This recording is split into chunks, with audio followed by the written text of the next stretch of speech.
সৃষ্টিকর্তা কাউকে ঠকান না। যাকে গায়ের রং দেননি তাকে মায়া ভরা চেহারা দিয়েছেন।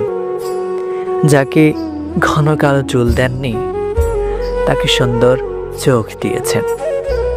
কাউকে মেধা দিয়েছেন, আবার কাউকে দিয়েছেন অসাধারণ গুণ। একজনকে হয়তো টাকা পয়সা দেননি, কিন্তু দিয়েছেন অগাধ ভালোবাসার ক্ষমতা। একজনকে হয়তো কিছুই দেননি, তাকে দিয়েছেন সুন্দর মন মানসিকতা। কাউকে দিয়েছেন অসীম ধৈর্য, সকল পরিস্থিতি মেনে নেওয়ার অসাধারণ ক্ষমতা। আবার কাউকে কিছুই না দিয়ে দিয়েছেন মানসিক শান্তি।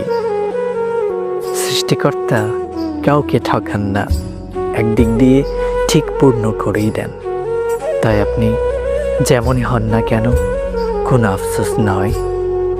রবের প্রতি সর্ব অবস্থায় শুকরিয়া করে বলুন আলহামদুলিল্লাহ।